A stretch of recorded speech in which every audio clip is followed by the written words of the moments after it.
zdjęcie zawsze na mnie robi duże wrażenie, bo historia tego zdjęcia, w ogóle pozyskania tego zdjęcia, to też była trochę taka moja osobista historia, ale o tym zaraz opowiem. Co widzimy? Normalną sytuację podwórkową. Tak naprawdę grupę dzieciaków. Dzieciaków, co ważne, zebranych, no tak naprawdę w miejscu, w którym się teraz znajdujemy, a tak dokładnie to, no możemy powiedzieć, że przed Bramą Grodzką.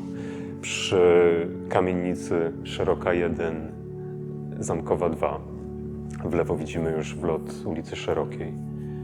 Zdjęcie wykonane między 40 a 41 rokiem. No, w 40 roku tak naprawdę.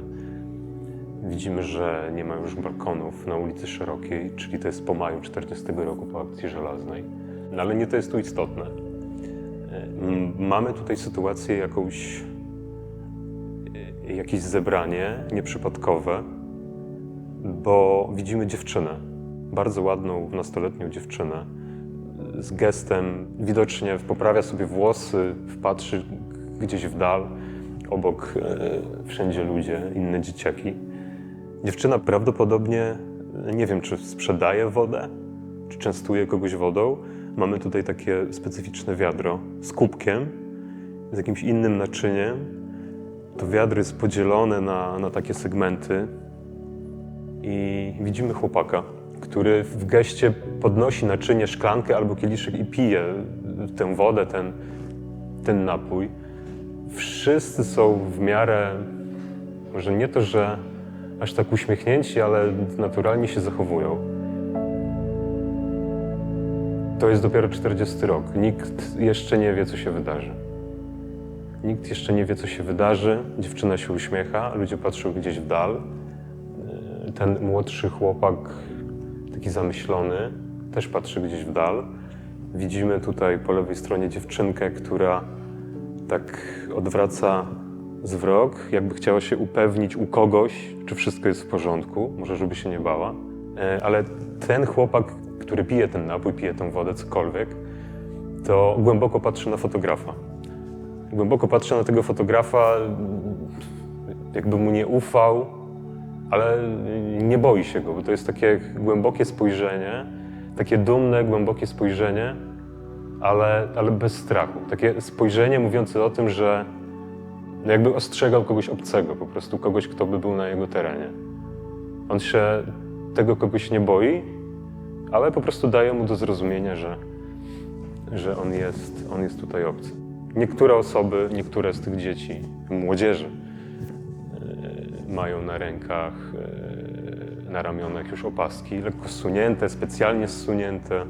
Z tyłu widać kamienicę Szeroka 1, Zamkowa 2, która niegdyś, gdybyśmy stanęli w Bramie Grodzkiej, to by nam częściowo przesłoniła widok na ulicę Zamkową, na Zamek Lubelski.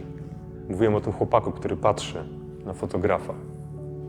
Nie widać tutaj nigdzie żołnierzy niemieckich. No a sytuacja jest zrobiona w 40 roku, na pewno w 40 roku w dzielnicy żydowskiej na Podzamczu w Lublinie.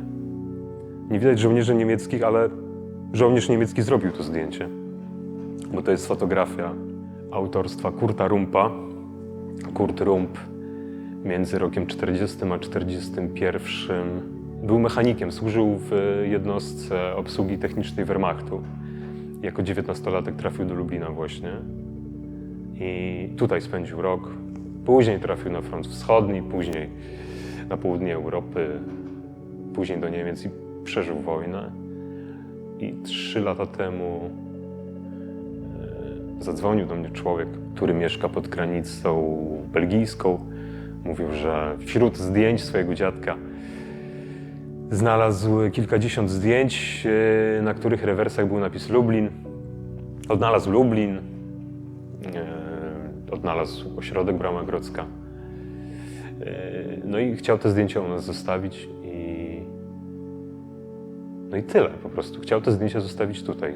Te zdjęcia, gdzie one zostały zrobione, aby w taki sposób jakkolwiek oddać może pamięć tych ludzi. Ale o nim jest ta historia, nie o nim jest to zdjęcie. Ważne jest to, co możemy właśnie z niego wyczytać poza tym głównym spojrzeniem, kiedy patrzymy na te zdjęcia. Po prostu grupa dzieciaków na podwórku, na ulicy, ale jak się okazuje, sprzedają wodę albo rozdają wodę. Każdy mniej więcej patrzy w inną stronę. No i ten chłopak, który patrzy na fotografa.